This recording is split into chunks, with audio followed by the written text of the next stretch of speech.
All right, all right, all right. What's up? What's up? It's your girl Nique, and you're tuned in to Nique at Night. And we are going to jump right on into this gig as it pertains to Diddy and all of the hoopla that has been going on in day one of his trial. Now, this has been the most anticipated trial of the century. There is tons and tons of press.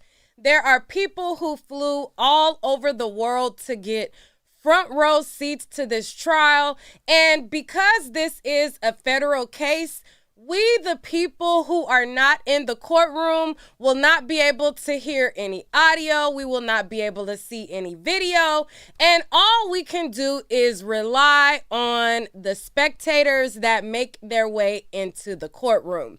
Now, before I get started into my opinions on things, I want to commend all of the journalists who went out there, did their boots literally, okay, not even because boots on the ground is a thing and I'm selling these fans on my website, but I want to commend all of the YouTubers, the blog podcast, the mainstream media. I want to commend everybody who are boots on the ground, literally, and in that courtroom. Now, last year when news first broke about Diddy's home getting raided, we first start getting notifications that there was thousands of bottles of baby oil, and we seen all of the different headlines about, freak offs and this, that.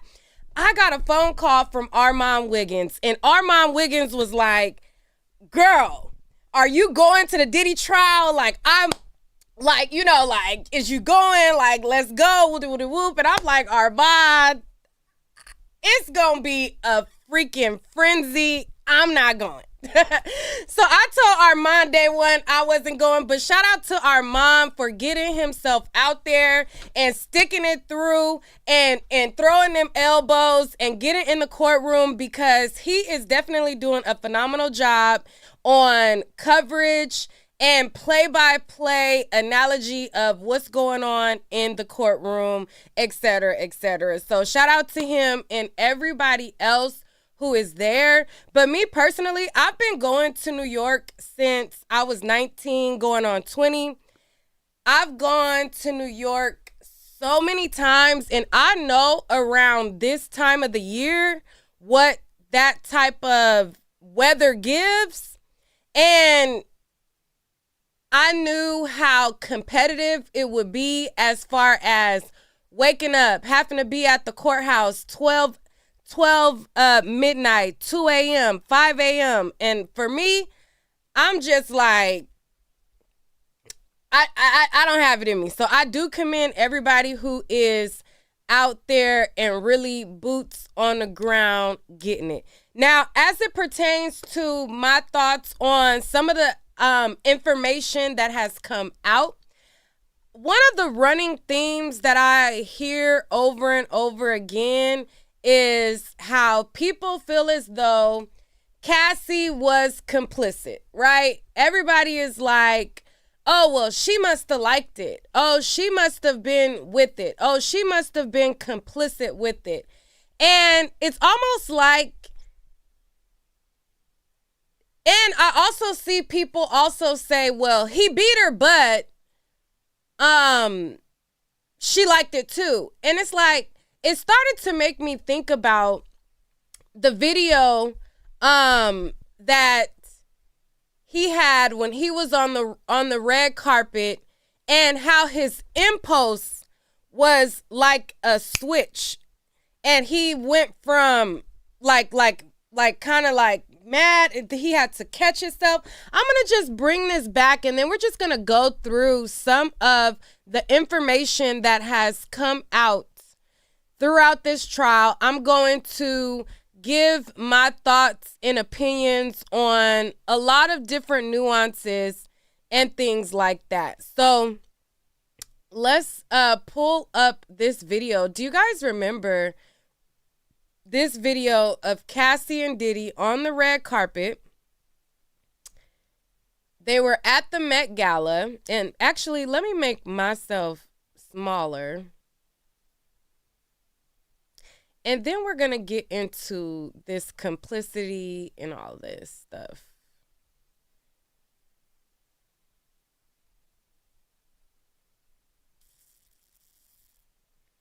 All right, hold on.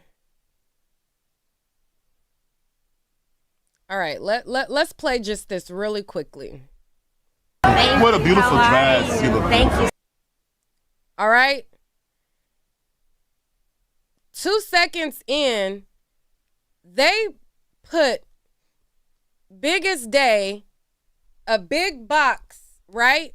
They put this big box overlay over Diddy's hand movement, right? It says the Met Gala red carpet. But if you look, pay attention. We're only 2 seconds in. Hold on, let me go here. Let me bring this back. Let me bring this back. This is we're not even 2 seconds in, right? What a beautiful dress. Thank you.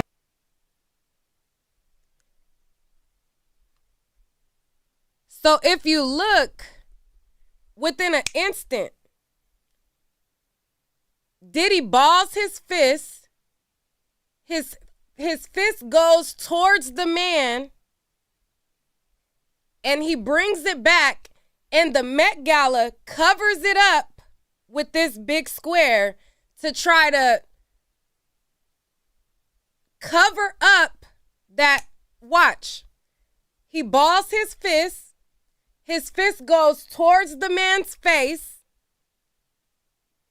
And then, let me bring it back. Let me bring it back. What a beautiful dress. Thank you.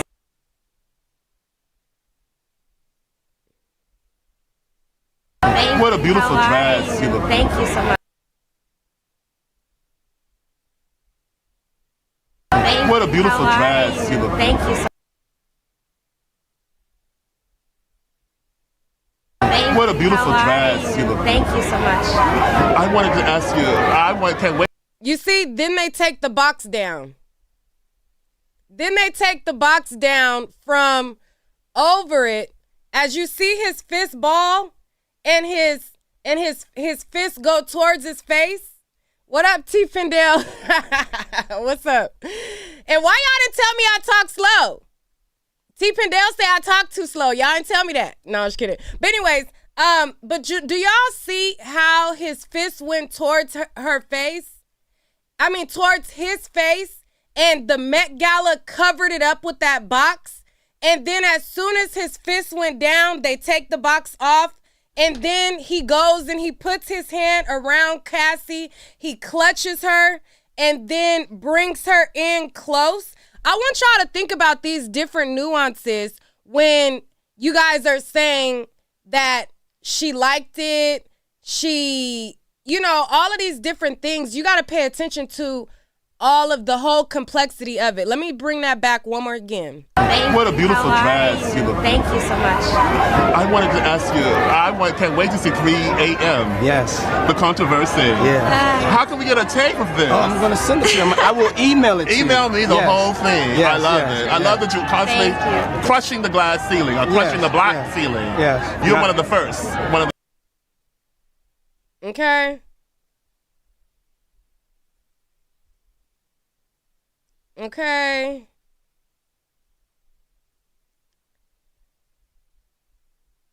So let's get into some of the nuances that came up today. And again, shout out to everybody who is outside of the courthouse, inside of the courthouse, bringing up all of the nuances. We heard today that Cassie got peed on in the mouth. We heard that the male escort had to go raw daddy in her and spring his juices inside. And then after the male escort got his juices flowing, then according to what Armand said he witnessed in the courtroom, Diddy would then go and baster himself up right behind. It just was a lot going on. And, you know, several times during Armand Wiggins' stream, he kind of got choked up at the fact that Diddy's daughters were in there and they were witnessing that. But that is exactly what Diddy and his team wants. Okay? Diddy's team of lawyers know that that is going to be the very effect that they want to happen on the jury. They want people to be distracted that the daughters are in there. Be distracted like, oh my God, this is so vile, you know, and be distracted that the children are hearing these things, that you're not really paying attention to the gravity of the allegations, what's being alleged, and things like that. Because several times when I was watching Armand's stream, he was talking about how, you know, he felt so bad for the girls. And that's things that, and he's a human being, right? And those are feelings that natural humans will have. And they have these things put in place on purpose. A lot of people were saying, why would he have his kids there? Why are children there? Because they want it to play on the jury's emotion. No matter how bad, explicit, outrageous, they want those girls paraded in there to tug on people's heartstring. And to me, it is despicable. I understand that you have a right to have your children there. I understand that, you know, you want your family support and all of that. But to have those girls in there that are still in school, that are still not adults yet, and this is a very graphic trial, I think that that's just despicable. I think that you're able to show support with the adults. Have the adults in there. He got his mama. He got his baby mamas. He got his sons. He got his homeboy that's there with the free puff shirt. You got all of these different people in there that are old enough to take in the adult nature of pissing in the mouth, slapping in the mouth, beating in the mouth. So for his underage daughters to be in there, I just feel like that was despicable. I feel like I understand why they do it, but I never respect when they do it. Just like the A$AP Rocky trial, there was a lot of people who was like, oh, well, A$AP Rocky has a right to put his children in court, blah, blah, blah. Them kids didn't need to be in that courtroom, but they do it to play on the heartstrings of the jurors, and it works. It works. It's like, even though I feel like it's despicable as a human, it's like, it's one of those things where it's like, don't hate the player, hate the game type thing. This is the game. When I covered the A$AP Rocky trial, when I interviewed the juror, I don't even know if she realized or not, but she subconsciously, she said, well, nobody wants to take him away from his family or whatever. They put those families in there so you can, you know, well, he has daughters. Bump all of that. This is some crazy, sick stuff. But let's get into the trial. Now, Cassie's husband was there in support. Now, Misa Hilton, his baby mama, showed up in a walker. I'm like, girl, what's tea with that? The youngest baby mama was there. The youngest child baby mama was there. And all of his sons and etc. So we're just going to go through a lot of the things. But before we get into that, let's talk about Tory Lanez real quickly. There was breaking news that he was stabbed in jail and transported to a local hospital. His team reported that he was stabbed 14 times. He had 7 wounds in his back. He had 4 to his torso, 2 to the back of his head, 1 to the left side of his face. Both of his lungs collapsed and he was placed on a breathing apparatus. And they say that he's now breathing on his own, etc., etc. Now, when it comes to Tory's team, I want to hope that if they say that he was stabbed 14 times, he was actually stabbed 14 times. Because me being a person who went to the Tory Lanez trial and witnessed the trial and witnessed the spin doctor that his team would do and how they would flip the narrative and they would flip at, like, you know what I'm saying, what's real, and they would put a spin on things. It's hard for me to take their word for anything because they put a spin on stuff. But if they say that he was stabbed 14 times, I'm going to be inclined to believe that they're telling the truth. Okay? Even though it's very hard to believe the stuff that they put out. Because, again, me being a person that was in that trial, and I know that he pew-pewed Meg Thee Stallion, without a doubt.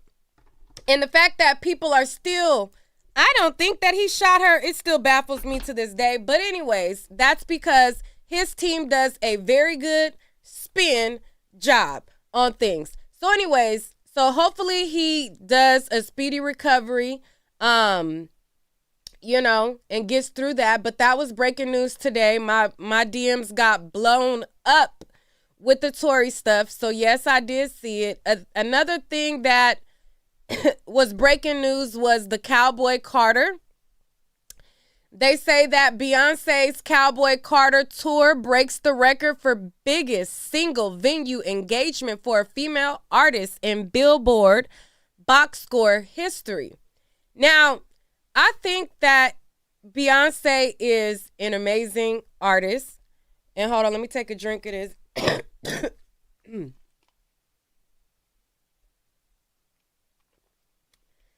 I think that Beyonce is amazing. Her tour is amazing.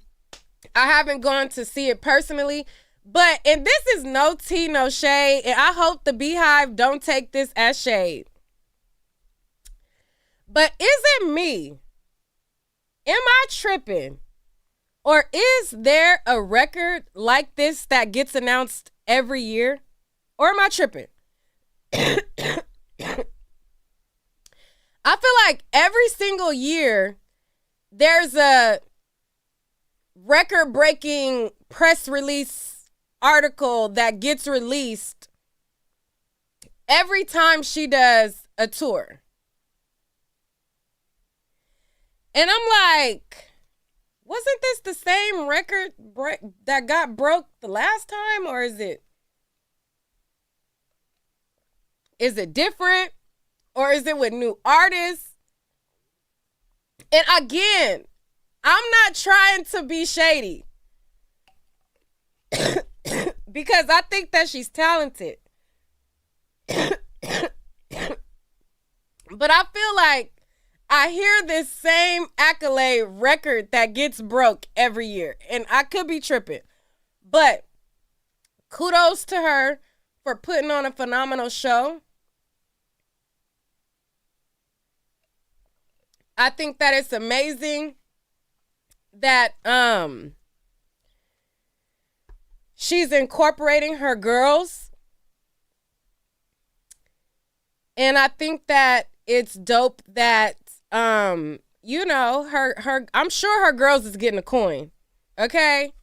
I'm sure that they getting a coin for being on Mommy's tour. So I live for all of that.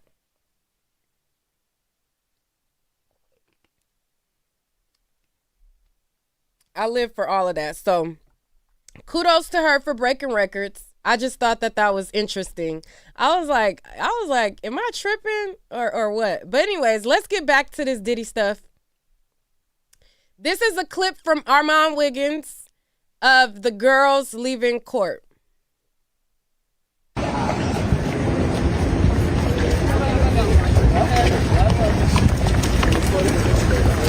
You guys really sat through that whole case and kept your spirits high. I really like that for y'all. Y'all look great. Keep your spirits up, y'all. You're doing great. And y'all are eating it. Y'all look good. Step to the side, please. Y'all are beautiful. Keep smiling. Keep your spirits How up. you guys feeling? How'd it go today? Step to the side, please. They did their thing in there. How was your father today? Congratulations.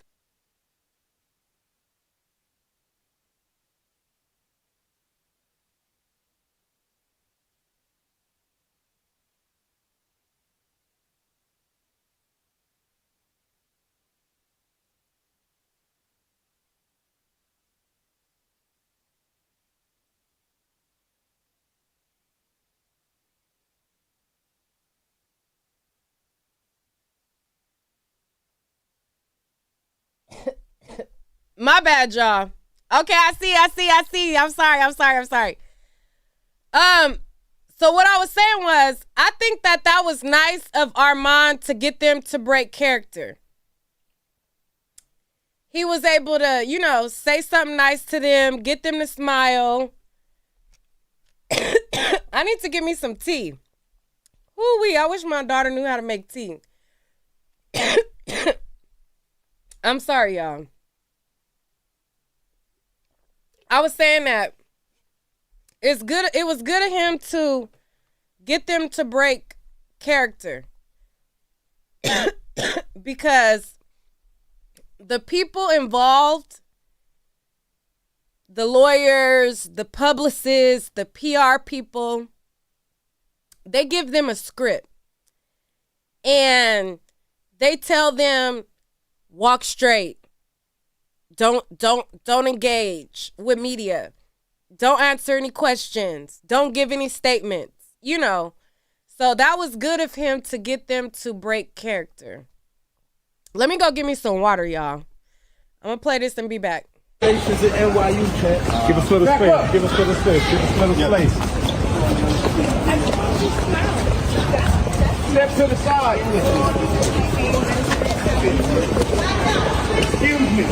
Watch out. Give us a little space, please. Come on, give us a little space.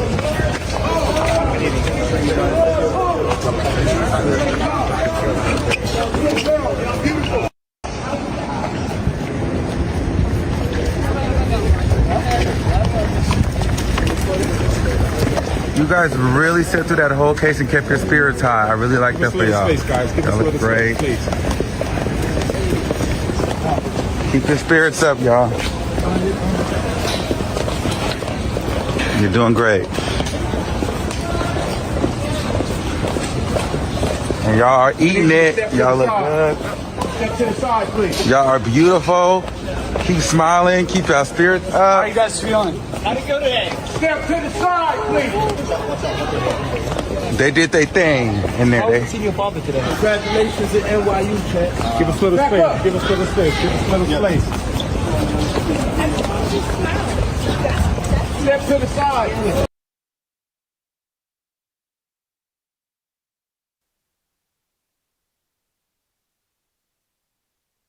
So that was nice of them. They couldn't help it. They started to smile and stuff, but I don't think that this is a place for them. I don't think that I hope that this is the last day that they show up until sentencing.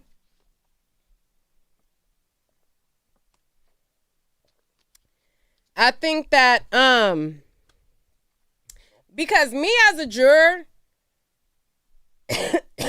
I would be looking at them some type of way, like, why you have these girls in here?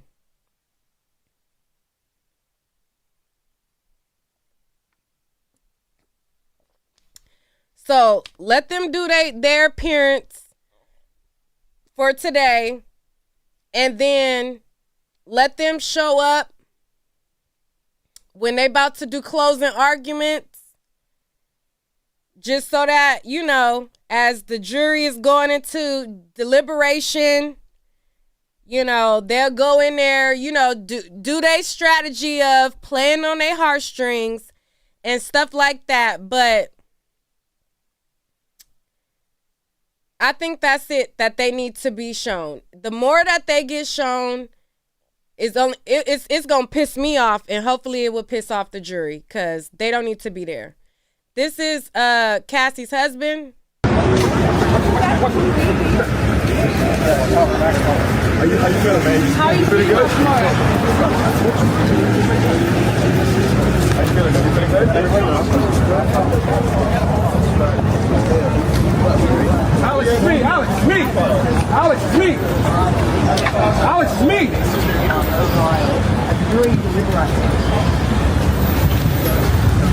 What's how'd he go in there?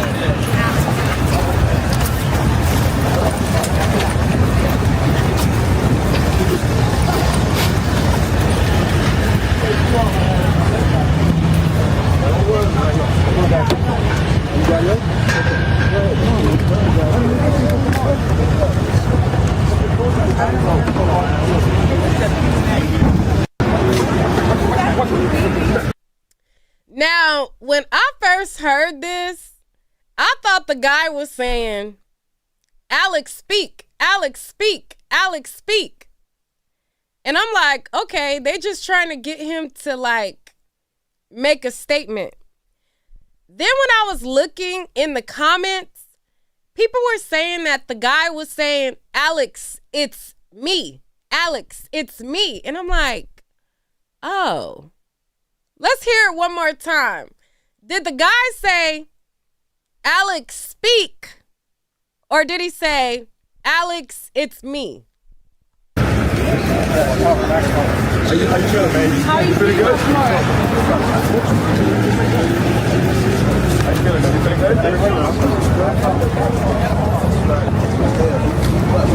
Alex, it's me. Alex, it's me. Alex, it's me. Alex, it's me.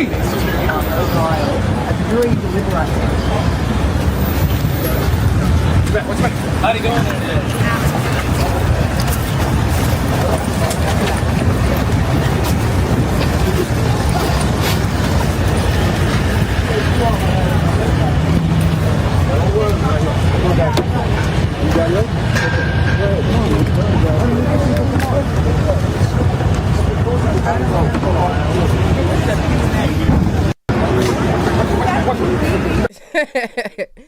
And so people in the comments, they was like, oh, him saying Alex is me would piss me off.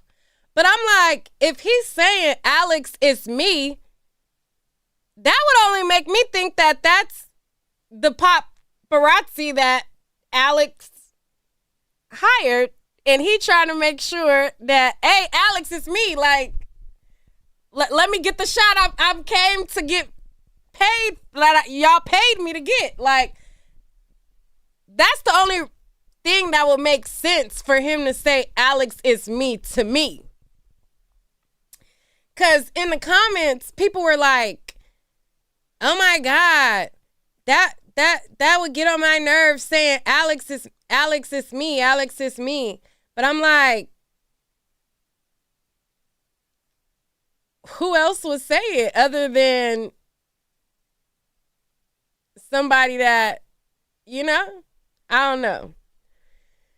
But anyways, let's get into some of the details that was uncovered. All right. So let's get into some of the, oh, this is Misa. Did we see her on the walker? Oh, we have to go to another blog for that. All right, let's get into some of the details. So, Inner City Press on Twitter, they are inside the courtroom live tweeting. So, while the court is going on, Inner City Press is an independent news media that is in New York, and he is inside the courtroom, and as opening statements are going on, as everything that's kind of importance is being said in the courtroom, he's live tweeting. Now, I used to be very active on Twitter back in 2008, 2009. That's when your girl was like really heavy on there, popular on there. Now I feel like a dinosaur. Like I'm like very basic skilled Twitter head, you know, because when I'm on his feed, it's very like, I'm like, it's so much going on his feed. Like he's commenting to people, he's sharing links, he's sharing, you know, buy me a coffee and all of this stuff, which I'm gonna have to, you know, donate to him. And anybody who gets news from him, definitely donate to him. He is boots on the ground in the courtroom, giving us very live, up to the minute updates. Only thing is within him, like doing these updates, it's all of these links. Buy me a coffee, buy me a coffee, buy me a coffee. And I'm just like, I'm trying to get to the meat and potatoes of what's going on. So it's kind of distracting, but at the same time, he got to make his coin. Like he ain't working for free. You know what I mean? So anybody who is on Twitter and you are getting any update feed from him, definitely like you would donate to any of us YouTubers, definitely make sure you share love, show love to him. But me being a dinosaur of Twitter, I'm like, oh my God, where does it start? Where does the day start? Where does it end? Like all of these stuff in between. I'm like, okay, we're like, so let me find the thread because, child, it was a lot going on, but definitely donate to him. Hold on, let me get to,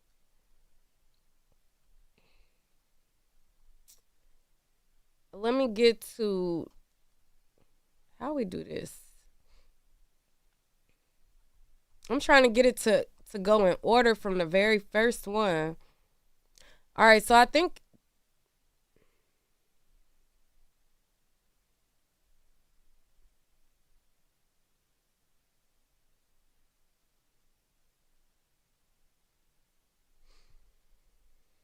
all right, so I believe this is the opening statements.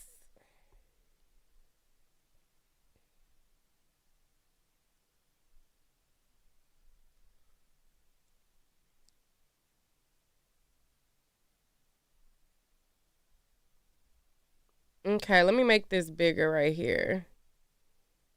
I feel like such an old head. I'm like an old lady. Oh my God. I'm an old lady, y'all. It's okay.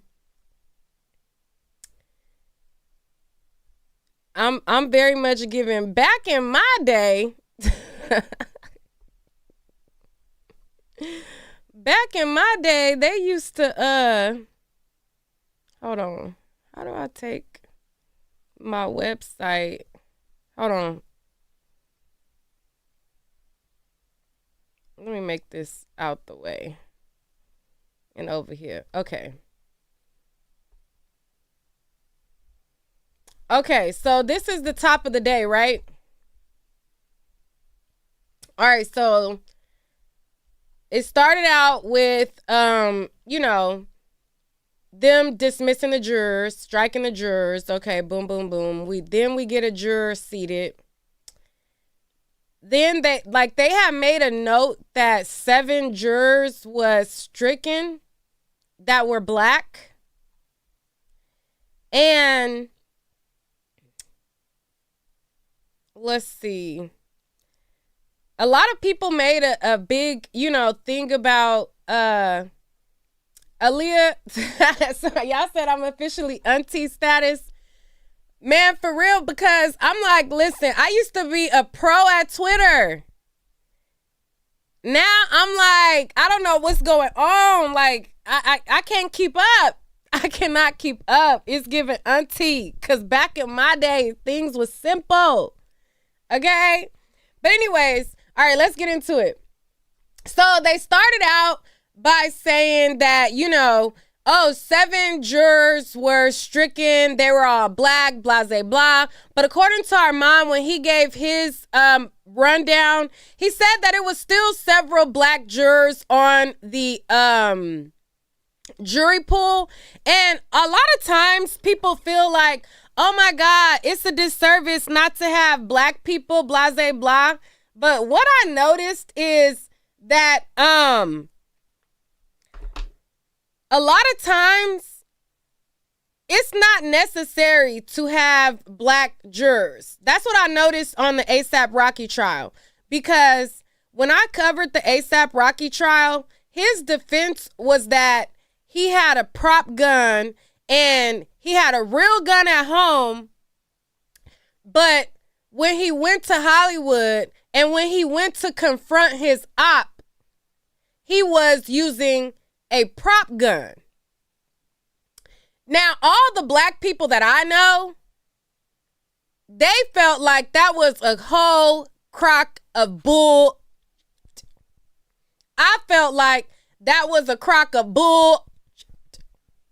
Okay? And when you looked at the footage and you seen him shoot and then run, it looked like a crock of bull. But because there was no black people on the jury, there were some people that bought the story of the prop gun. Okay? There was some people who, there was no black people on the jury for A$AP Rocky trial. There was not one black juror. And some of them brought the whole defense about it being a prop gun. So it's not always necessary to have black people on the jury, because some things that we would look at and we would be like, man, that is bullshit. Other people who might not be of the culture, they might be persuaded or influenced or, made to look a certain particular type of way. So I say that to say, just because 7 jurors were swiped off doesn't mean that that is a positive or negative for Diddy.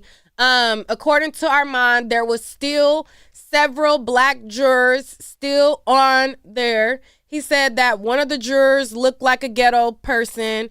Another juror was, he said it was different walks of life, but I noticed that when he said one of them was ghetto, people in his comments start going off and they're like, ghetto? Really, Armand? What's ghetto? And I'm like, are we really acting like we don't know what ghetto give? It be that for me in the comments. Like, people be trying to act so woke sometimes that it's annoying. Because it's like, you know what sophistication give? You know what ghetto give? You know what bougetto give? And you know what black give? But in the comments, they start going off. They start going off in the comments like, really, Armand, ghetto? What you mean ghetto? It's giving ghetto. I'm like, he described every different type of black person, but they were stuck on the fact that one person was classified as ghetto, as if they don't know what that give. That part was fucking hilarious for me. But anyways, moving on, let's get to the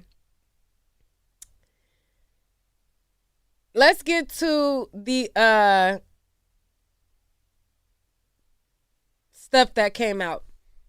All right. So it says to the public, he was a culture icon, a businessman, larger than life, but there was another side to him. You will hear about 20 years of defendant's crimes. He had a team to help him with kidnapping, arson, crimes. Let's start with one night. He was on the hunt for his girlfriend, Cassie. He forced her to have hanky-panky with male escorts while he watched and recorded it. He found out Cassie was seeing another man. He was furious, and he set out to find Cassie and another man. He woke an employee to drive to the house, but no one was there. The defendant didn't give up. He kept looking for Cassie. When he found her, he beat her brutally, kicking her in the back and flinging her around like a rag doll. But it wasn't enough. He told Cassie he could release a video of her having hanky-panky with the male escort. He broke into a man's house and beat and blackmailed his girlfriend. These are not his only crimes. Cassie is not the only woman he beat and actually exploited.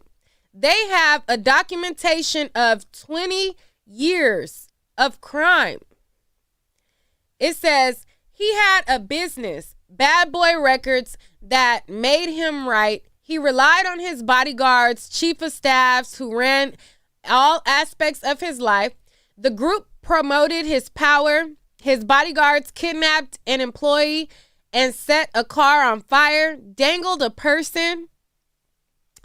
They delivered drugs whenever he said, including to a woman he forced to have with the escort.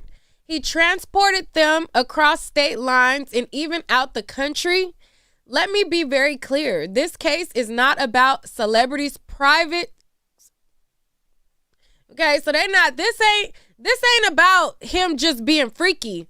This is about his criminal organization, okay? How he coerced and even used violence along with the trial. This says, along of this trial will focus on two women, Cassie and Jane.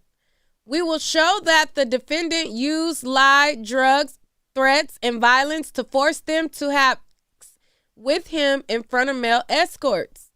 Okay? He called them freak-offs, wild king nights, or hotel nights. His staff organized flights, cars, and hotels at his direction. His staff set up a room with lubricant and lighting. Staff came in with cash to pay the escorts and drugs. He made them take Molly and ecstasy. It made them sick, but also freaky. Okay? He directed every step. He expected the women to appear to enjoy themselves. He masturbated and recorded the events. Cassie was 19 with a hit song. Okay? So think about how outraged everybody was that Shannon Sharp was dating a 19-year-old and how much power and influence and how even though the girl so-called was with it, how that dynamic of 19 and this ass man kind of was imbalanced. Him being with her at 19 years old, whooping her ass and, being a person who allegedly, and he had the reputation of allegedly killing Tupac.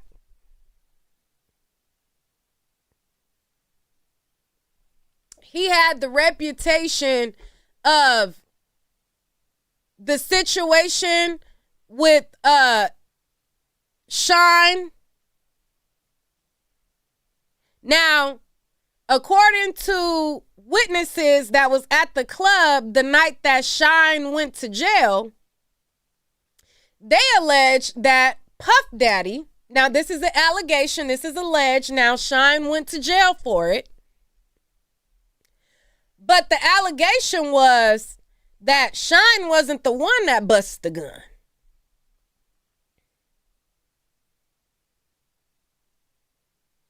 They say that they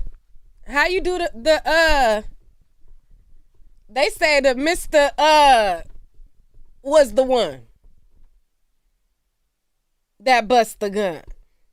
But Shine took the fall for it, allegedly. Okay, now that's what Shine is alleging too. So you gotta put yourself in the shoes of somebody. I'm dating this guy. I get with him at 19. You hear all these stories about, and I'm sure in her world that was talked about.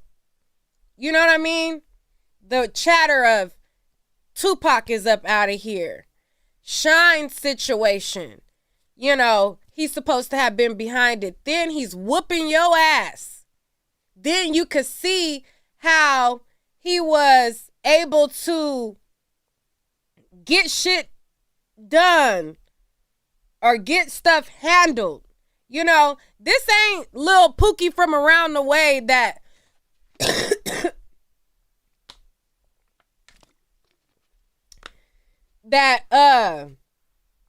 ain't gonna bust a grape in a fruit fight when it comes to men, but he'll raise his hands to a female. This is somebody who had a lot of power along with influence, resources. This is somebody who allegedly had cops on the payroll.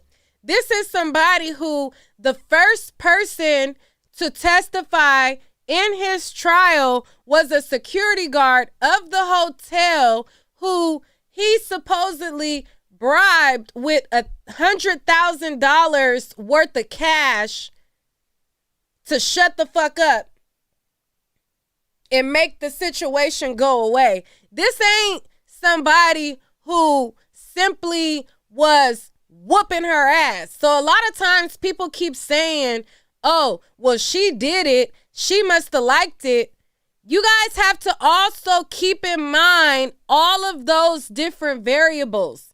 A lot of people try to compare it to, and I think it's very different because although abusive relationships, domestic violence are complex situations, some of the stuff that women allow themselves to go through are not on the same level or degree. Some women allow pookies to put their hands on them in situations where they could leave and redirect their life and they will be fine. And there are people who are on the lines of, if you leave them, they'll kill you. And then there is people like Diddy who allegations of getting people touched and things like that. So there's different nuances. And I feel like when people are having these conversations, think about, when you were raised by your parents, right? When you go into a store and you see, let's say, a black child in a store, right? And the child is jumping up and down in the store, and they go in the store and they knocking over everything inside the store. And they mama do like this. And that child do this.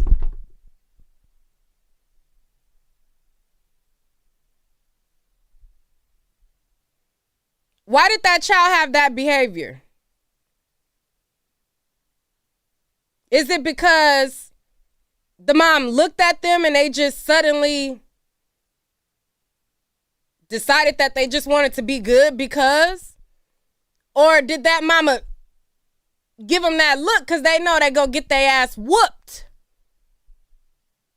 if they don't comply? All of the parents who use violence as a form of discipline, if abuse does not elicit control or somebody to have the behavior that you would want, then when your child start fucking up and doing stuff that you don't like, put that belt away. If we gonna act like somebody getting knocked around, beat, stomped, and black eyes There's testimony that Cassie had black eyes. We saw a video of him stomping her. If we gonna act like those type of behaviors is not going to elicit you to act like somebody in the comments said whooping your kid is not violence. Okay, maybe you don't want to classify it as violence, but you get what I'm saying though. You get what I'm saying though. You don't want to classify it as violence, but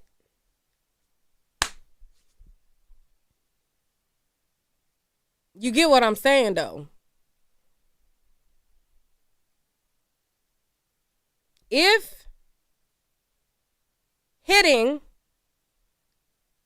and stuff doesn't elicit the behavior that you would like somebody to conform to,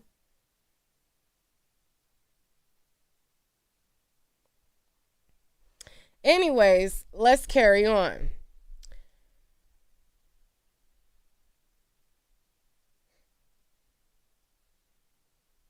Let's carry on. He says Cassie tried to work on her music, but the defendant made her turn down many opportunities. She recorded, but he had the final say over the music she released. There was never another album. He sick Cassie in the head. I guess he meant he hit her in the head and dragged her by her hair. He stomped on Cassie's face in an SUV, then made her stay in a hotel for a week to hide her injuries. He set up freak-offs as often as once a week. She spent half of the time the defendant made an escort urinate in her mouth. It says, you will see in this trial, he beat her in the hallway of the hotel, dragged her back into the freak-off. Initially, she wanted to make him happy, but then she didn't want to. But the defendant made her. The consequences were severe. He beat her when he thought she took too long in the bathroom. Defying him would end in violence. She fled, but he found her with the help of his inner circle. Cassie's career was in his hands. Cassie's career was in her hands. He told her he could destroy her career by releasing a video. When he said to have a freak off, she knew she had no choice. She called the escort and put on the performance he wanted. Her safety depended on keeping him happy. The relationship was complicated. Both were unfaithful, but only one of them had power. He made Cassie do his bidding in those dark hotel rooms. Cassie was not the only one. This was a pattern. Let me tell you about Jane. She was a single mom that started spending time with him in 2020. She fell in love. Who was he dating in 2020? Was that Daphne Joy?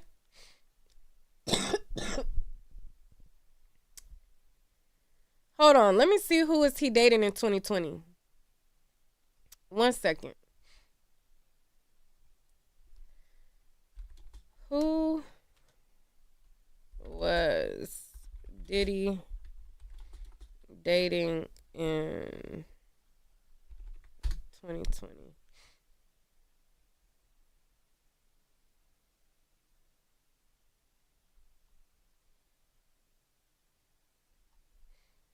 Let me see. What year did Diddy date Daphne Joy?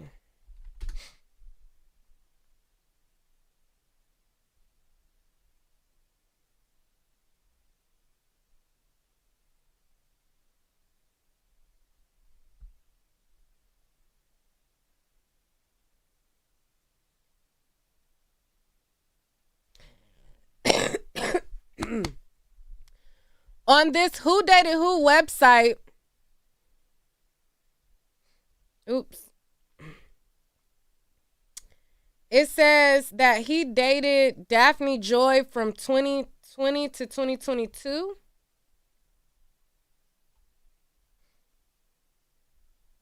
Let's see.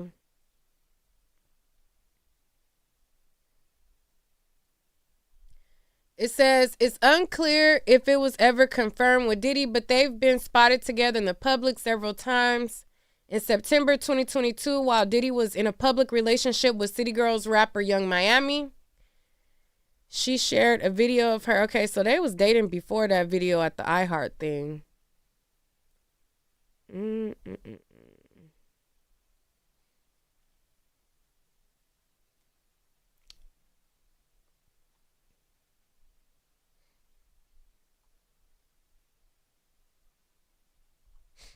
So one site has citing that they dated in 2020 to 2022. But let me see if what was that other girl's name? What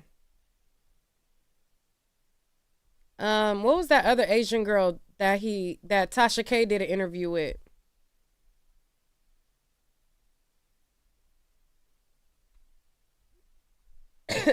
Who was that? What was that girl's name?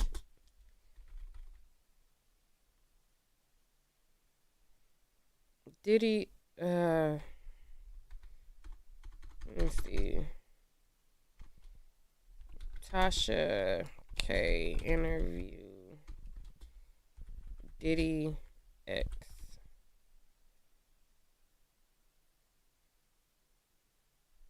What was her name?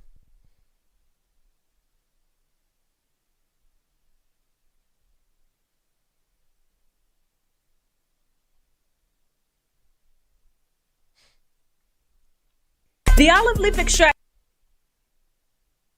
What was this girl's name? February 2014. Well, technically, the very first time I met him was September 2013 because I was at a fight in Vegas and I went to the Palms and he was hosting there. So I kind of met him there, but he says he remembered it vaguely. And then like 5 months later, I ran into him again in Miami, February 2014. So. Okay, so it's not her. So does Daphne have a video of her? I'm willing to put. My guess is that it's gonna be 50 Cent baby mama. My guess is that it's going to be 50 Cent baby mama. Now, I could be wrong, but I just feel like that timeline matches. Let me see. When was those pictures of Diddy and Daphne on the beach? Daphne on the beach. When was this?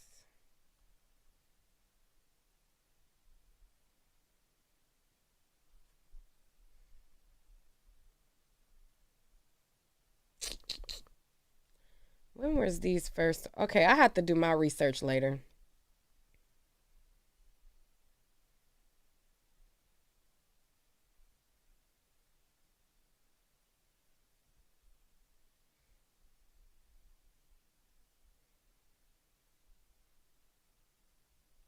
I have to do my research to see these timelines later, but whoever it is, she don't want to be named.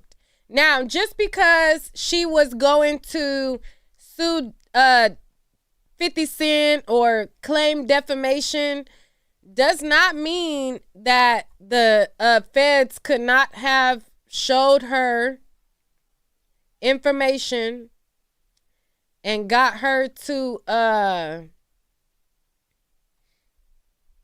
come on over, baby. You know?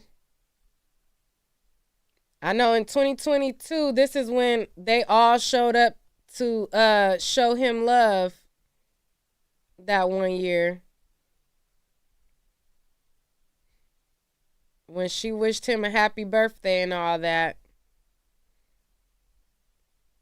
But anyways, moving on. Moving on. Let's get back to it. All right. So, could be Lori. Ooh. Michael B. Jordan. Hold on. What year did he date Lori Harvey? Because Michael B. Jordan was in one of the, he was in one of the questionnaires. Hold on. What year did he date Lori Harvey? What year did Diddy date Lori?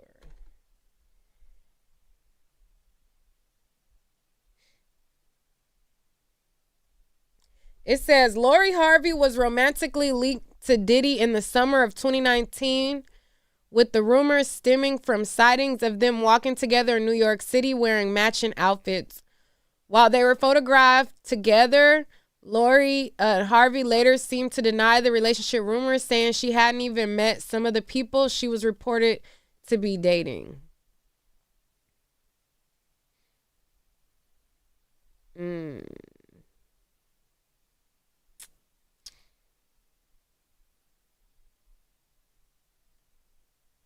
So this was 2019.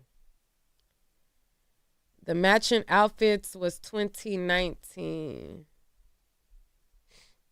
This was July.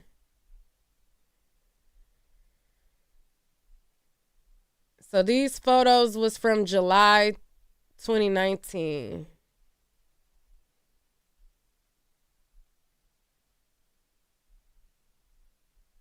So it can't be Lori, especially if she has a child, because Lori doesn't have a child. But anyways, let's get to it. So it says, all right. So he's, it says, you will see in this trial, he beat her in the hallway. Wait, did we already pass this point?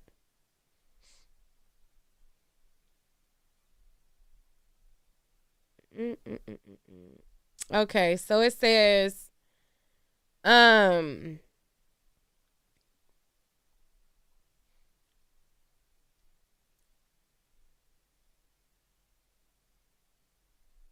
okay, it says he told Jane about the freak-offs and made it happen immediately.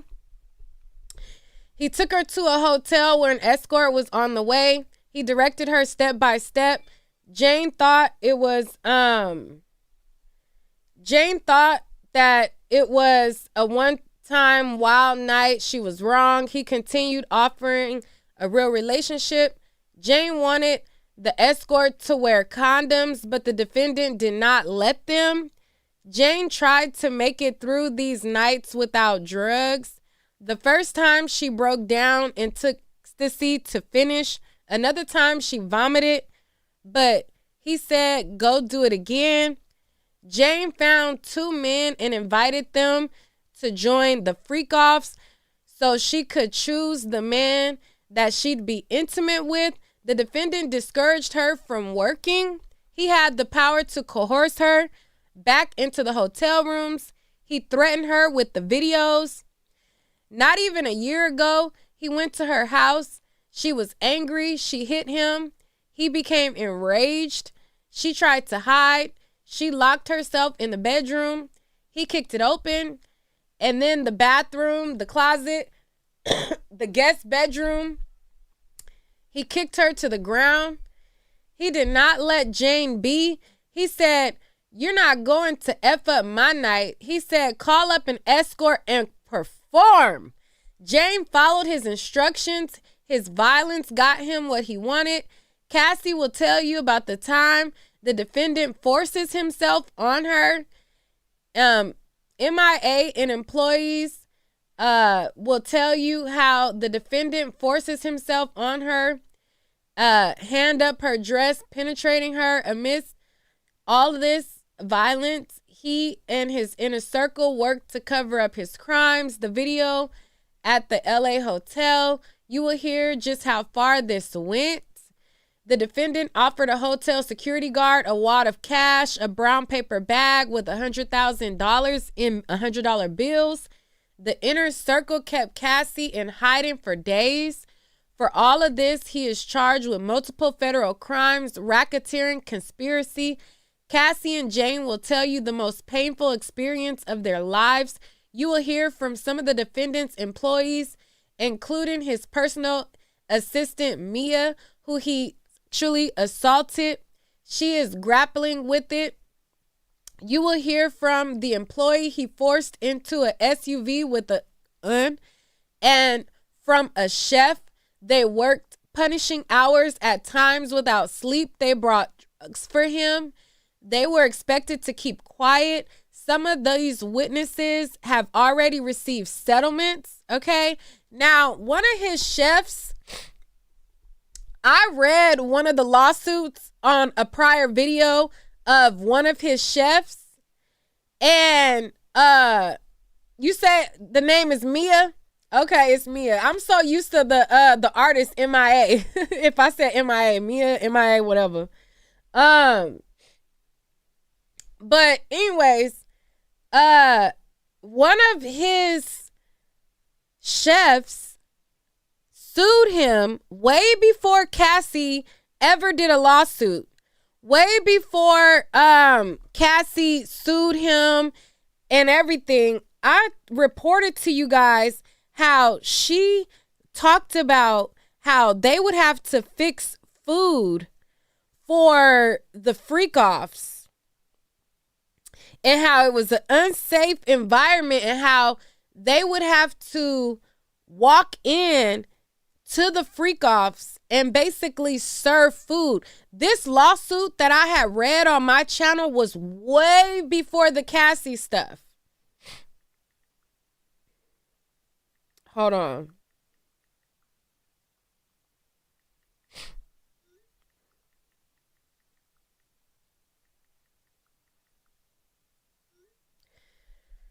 So definitely check that video out as well. I'm gonna link that video down in my description box or down in my pinned comment so y'all can see my previous video on his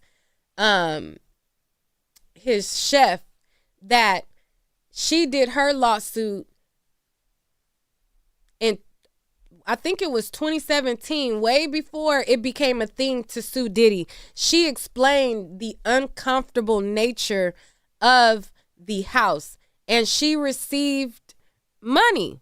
So this is one of the people that we can expect to hear from as well. It says, you will also hear from some of the escorts that the defendant directed them and filmed it. An escort saw the defendant assault Cassie and drag her by her face during a freak-off. You'll see records from the hotels and the damage in car service. You will see text messages in which the defendant tells staff to bring cash for the escorts. And by Jane saying she did not want to do freak-offs, you will see videos in them. You can hear the defendant provide direction to Cassie and Jane high on ecstasy. You will see a video of the defendant brutally beating Cassie during a freak-off in an LA hotel. You will see photos of the damage, including to 4 doors in Jane's home not even a year ago. You will see what he has had in his home: guns, med bags full of lube. You will see the agreement with the hotel guard barring him from speaking after he paid $100,000 for the video. You will hear him manipulate Jane into saying she wanted it. His threats not to pay her home text to his staff about it. I ask you to do 3 things. Pay attention to the evidence. Follow the judge's instructions on the law. Use your common sense, and you will reach the verdict that Sean Combs is guilty. All right. So then they said, who is for the defense? And somebody, Tanae Garagos, I will. So this is the defense side. This case is about love and jealousy and money. They're trying to turn it into a racketeering case. It will not work. You are the jury. You will evaluate the witnesses, and finally the story can come out. This case isn't about who you heard on the news. Sean Combs is fascinating. He grew up in Harlem and built lawful business. He worked for it. He created a culture and produced music that changed a generation. Witnesses will share with you that he is a fascinating person and people are drawn to him. If you want to climb in the music, apparel, or beverages, you wanted to be around Sean Combs. He gave people opportunities to work at his companies. He had a vision that few had. The witnesses mostly loved him. The text messages will show that. All right.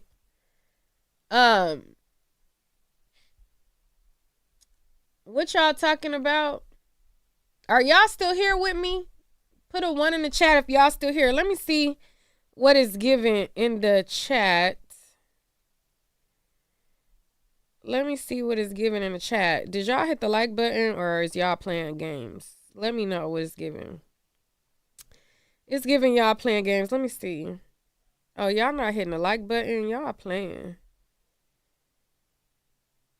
Y'all are playing. Okay, I see y'all. All right. So it says he's 55 years old. He is going to be Sean Combs. I am Tinny Garagos. I am honored to represent him. The only people in this courtroom who will tell you about racketeering are the prosecutors. There was no conspiracy. This case is about Sean Combs' private life. The government has no business in that. These hardworking individuals were educated from Harvard to Howard University. He has a temper and got violent. He is not proud of that. We own it. He sometimes gets so jealous or angry he is out of control. You will hear he lied to his girlfriends. You may think he is a jerk or mean, but he's not tried for that. He's tried for running a racketeering enterprise. This is domestic violence. Domestic violence is not trafficking. Had he been charged with DV, we would not be sitting through an 8-week trial. He is not guilty of these crimes. As the trial goes on, we are going to take accountability. We will not shy away. Sean Combs has had a bit of a different type of, freaky deaky time. The alleged victims were all getting something from him. They are adults. They too must take on responsibility for their lives as he does for his.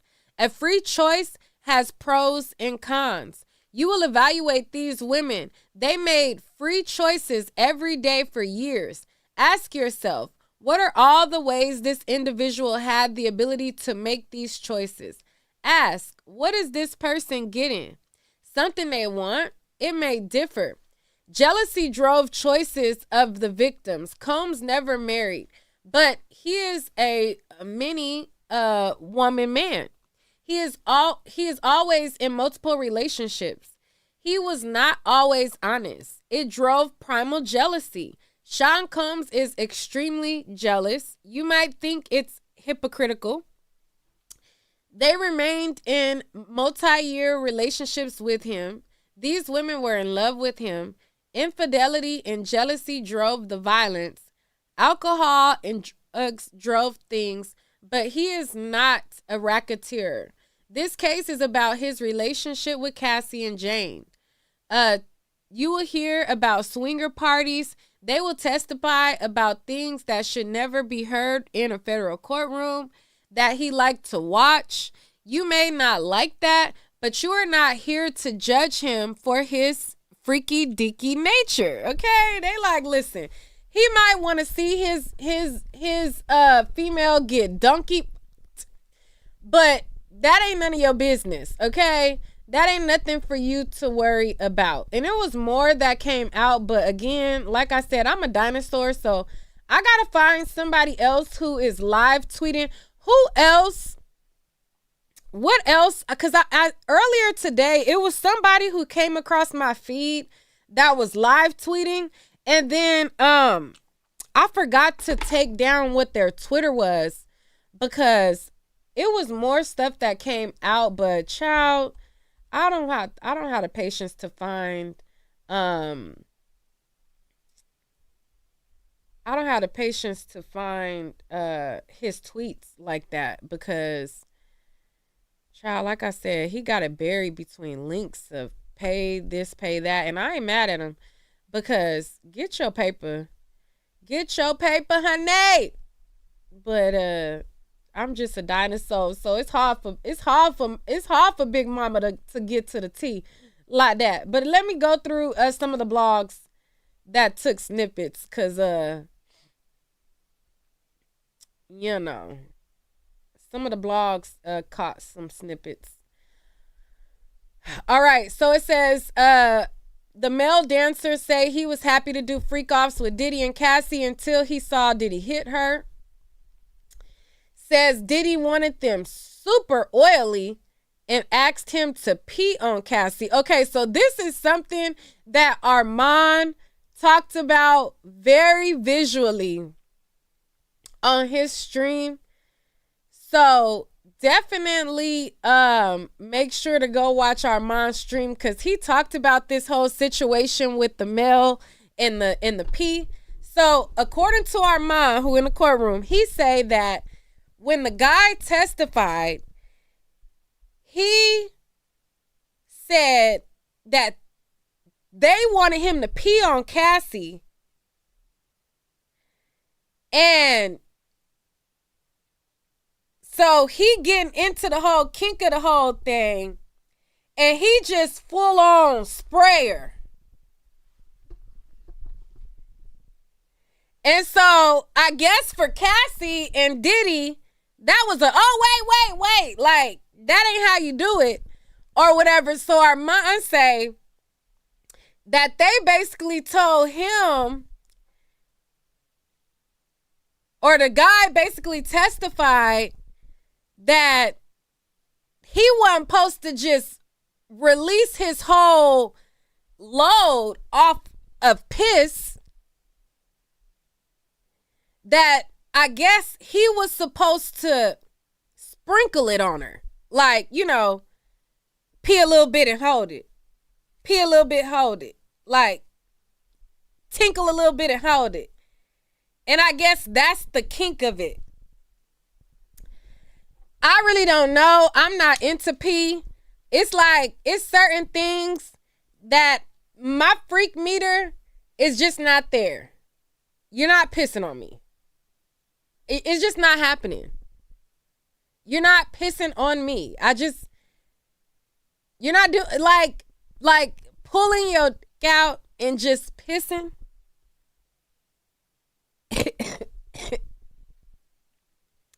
You're not. Now,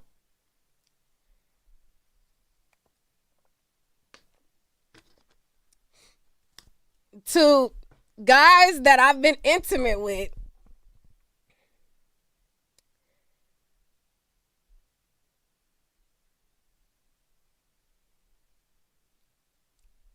guys are into girls who squirt. Now, for me, it's happened, and it was not something that you can control. Okay? And so, squirting is not the same thing, but there are traces of it there. But even though I've squirted, number one, it wasn't yellow. It wasn't something that I could control. But as far as like a guy turning around and being like, all right, well, I'm about to whip mine and I'm not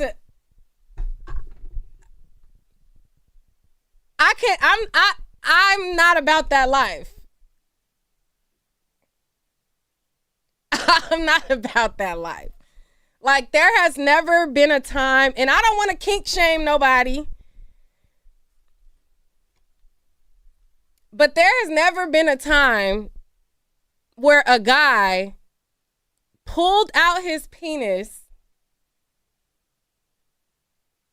and pissed. Or me to be like,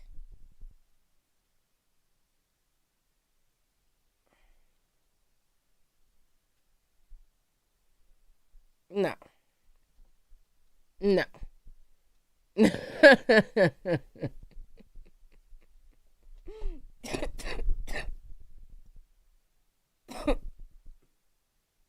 No. No. So that was very interesting to hear Armand give his analogy of how the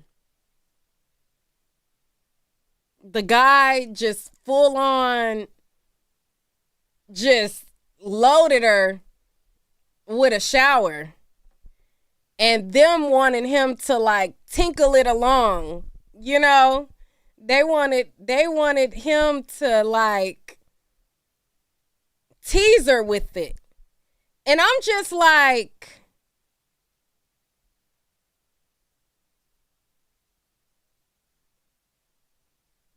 pee stinks. And then it's like,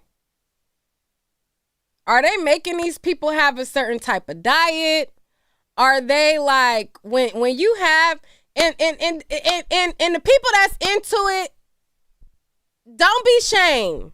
But I really, just from somebody that's curious, I really want to know. If you are into this type of thing,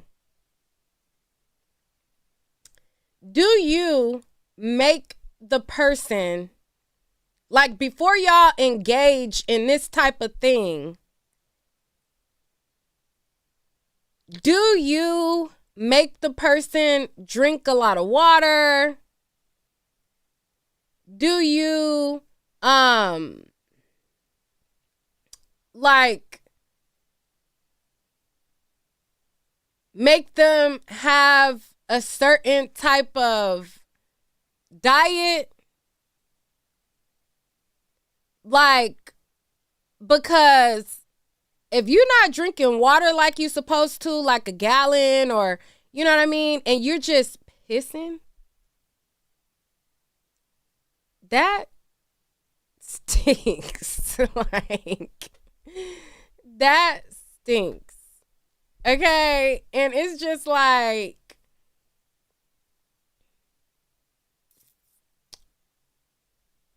no. Somebody said, Nick, have you gone to the doctor for that cough? No. I just been thugging it out for the last week. After I did my last video, I have been going through it. I done lost weight. I feel like from the last video I did to this video today, like I really had to muster up the energy.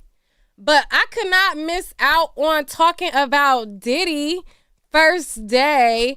But I'm very much recovering from, I feel like I had got the flu, but I didn't go to the doctor because I just be trying to nurse myself back to health. Like, I don't really get sick too often. It's very rare that I get sick these days. Like when my daughter was smaller, when she was like in kindergarten, I would get sick all the time. Like she would go to school, she would come home, and the germs from her being a kid and, you know, touching stuff and putting stuff in her mouth and then being around other kids and all the germs and stuff, I would get sick a lot more when she was like in preschool and in a toddler. But now that she is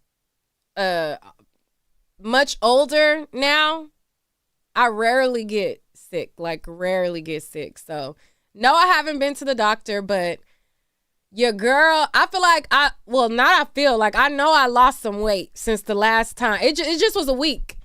And I lost weight from the last time y'all seen me on video to now. I've been at home. I've been sick. I've been going through it. But I don't be liking to like be on stream coughing. So I just been like eating a lot of kale.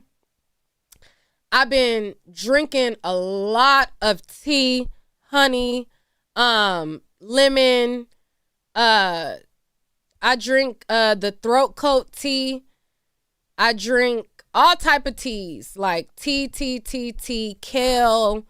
Somebody said elderberry. One of my teas have like elderberry in them, but like just plain elderberry, I haven't done that. But I just been trying to nurse myself. So no, I have not been to the doctor, but we are getting through it. And I have not been drinking Powerade because I know that Powerade is not really good for you. But I feel like so much of my like nutrients and everything was just being depleted. I drank some Powerade today because I'm just like, child. After drinking so much tea, baby. But we getting through it. So anyways, so this was one of the things that Armand talked about on his stream, to where it was just like, Lordy.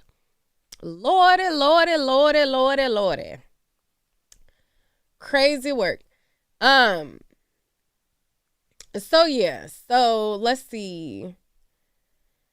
Yeah, so it'll be more tomorrow. It was 2 people that testified. One of the people was a current LAPD officer, but he was the security guard of a hotel at the time. And then the other one was a male escort. So if you guys want to talk about what you guys think about day 1, and you actually want to come on stream, type 2 in the chat. But only type 2 if you actually want to come up to speak. And you know, it's like one of those things to where people do want success if you're a singer, and you do want success if you have a talent. But once you get into the lifestyle, do you really want to be rawed by an escort and pissed on and socked and punched and forced to have to do him? And then you got to do him to where he turkey baster you, and then you got to do your partner also, where he got to come up behind that and pump you with his fluids. And then, you know what I mean? Like, just because a person wants success, do I have to also agree that they want that too? I don't know. So we'll see. It's only day 1. We'll see how it all pans out. We'll see how each side puts up their defense. And I mean, I want to see what those freak offs is giving. Like, I'm like, if there is any time that I will fly out for the trial, is when they playing that shit. Because that's something that it's like, I don't want to get no play-by-play from no other person. Like, even though that's like, you know what I mean? Because it's like, are they drugged? Is she into it? Is she not? Is this, you know what I mean? Like, that's the only part to where it's like,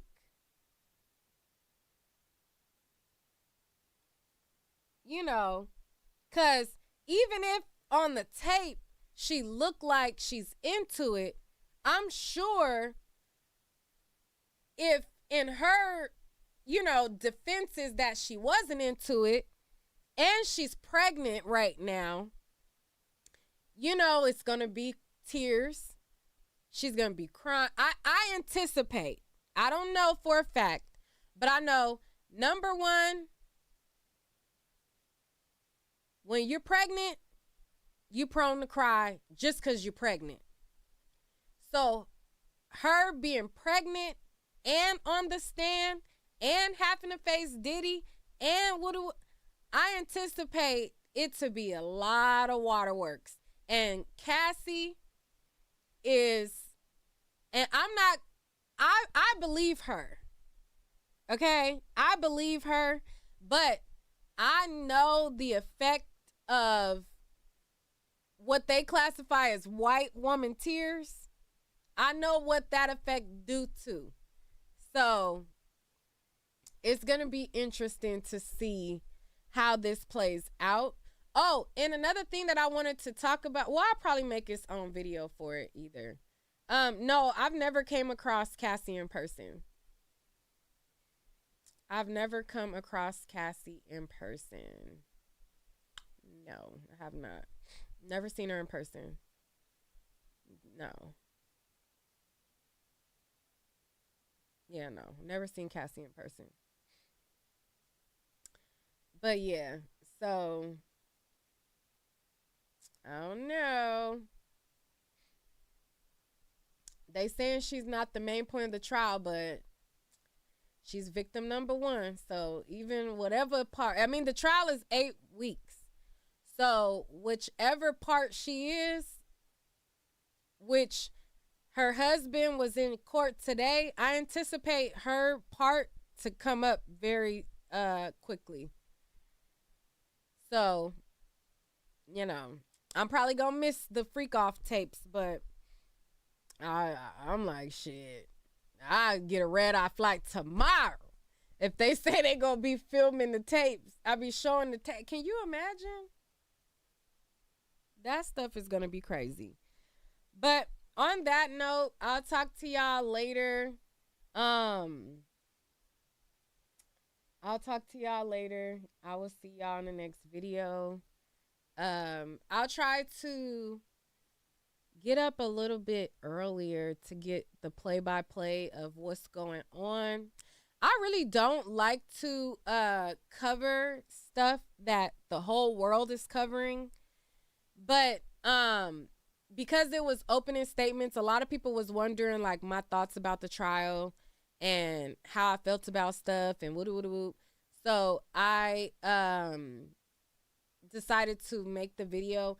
But y'all let me know what y'all think, because we could cover other stuff, because again, I don't anticipate to cover every single day of Diddy trial. I don't anticipate to cover it that closely because number one, I'm not there. And number two, like, you know, I like to rely on like my own, you know, reporting. I don't really like to like have to rely on third party reporting. But then also too, it's like, it's so many people that are there that are actually in the courtroom that are covering it too. So it's like, I don't really know how effective like my coverage would be on it anyways too. So I don't really want to waste my time too much on something that the whole world is watching, you know, or covering for that matter. But I did want to like, you know, touch on it today because I know that y'all have been blowing up my DMs about it.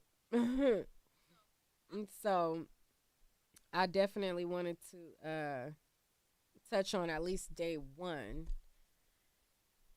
But y'all let me know what y'all think. Y'all want me to continue to cover it or what? Let me know as well. And I'll talk to y'all later.